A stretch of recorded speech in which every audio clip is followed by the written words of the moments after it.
என்னடா இப்படி கத்திட்டு இருக்காங்கன்னு பார்க்குறீங்களா? இந்த மாதிரி கத்துனாதாங்க நம்ம ஊரில் வந்து சாமி வரும். எங்களுடைய ஊரில் இருக்கிற ஒரு ஐதீகங்க. இதை யாருமே வந்து தப்பாக வந்து கமெண்ட் பண்ண வேண்டாம். அவங்கவுங்க ஊரில் இருக்கிறது அவங்கவுங்களோட நம்பிக்கை. ரீசெண்டாக ஒரு 2 நாளைக்கு முன்னாடி நம்மளோட ஊரில் வந்து மாரியம்மன் கோவிலுக்கு வந்து கூழ் ஊற்றிட்டு இருந்தாங்கங்க. சரின்னு சொல்லிட்டு நம்மளும் ஊருக்கு கிளம்பி போயாச்சு. இப்போல்லாம் அடிக்கடிக்கு ஊருக்கு போயிட்டு இருக்கிறதுனால மரியாதையாக கொஞ்சம் கம்மியாயிட்டே போதுங்க. அது என்னன்னு தான் எனக்கும் தெரியல. அதுக்கு முன்னாடியெல்லாம் 6 மந்த்துக்கு அப்புறம் தாங்க ஊருக்கே போனேன். நிறைய மரியாதைங்க, நிறைய சாப்பிட்றதுக்கெல்லாம் செஞ்சு கொடுத்தாங்க.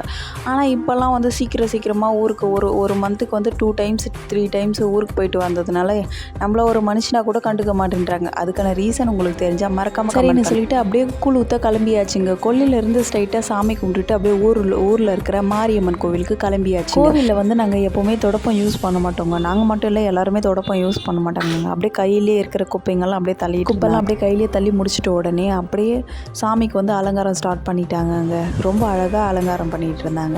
அப்படியே ஒரு மூளைக்கு நாங்களும் என்ன பண்ணிகிட்டு இருந்தோம், பொங்கலை வச்சுட்டு இருந்தோம். பொங்கல் வச்சு முடித்த உடனே பொங்கலெல்லாம் இறக்கி எடுத்துகிட்டு வந்து மாரியம்மன் கோவிலிடம் வச்சாச்சுங்க. அதுக்கப்புறம் வந்து சாமியை போயிட்டு பார்த்தா சாமி பயங்கர அழகாக இருக்குது, அழகாக ரெடி பண்ணியிருந்தாங்கங்க. சரின்னு சொல்லிட்டு அதெல்லாம் பார்த்துட்டு வந்து ஆடை வெட்டலான்னு சொல்லிட்டு மஞ்சள் தண்ணி எல்லாரு மேலேயும் தெளிச்சிட்டு இருந்தாங்கங்க. எங்கள் மேலேயும் தெளிச்சிட்டு தான் இருந்தாங்க. சரின்னு சொல்லிட்டு தெய்வம் வரவங்களுக்கு தானே வரும், நமக்கு எங்கே வரும் அப்படின்னு சொல்லிட்டு நம்ம யோசிச்சுட்டு இருந்தோம். அப்புறம் சாமி வந்துச்சுங்க. சாமி வந்து 2-3 பேர் ஆடிட்டு இருந்தாங்கங்க. ஸோ வீடியோ ஃபுல்லாக போனதுனால கொஞ்சம் எடுக்க முடியலங்க. நெக்ஸ்ட் வீடியோவில் கண்டிப்பாக உங்களுக்கு நான் சொல்கிறேன். ஸோ மறக்காமல் ஒரு லைக் பண்ணிக்கோங்க. தேங்க்யூ.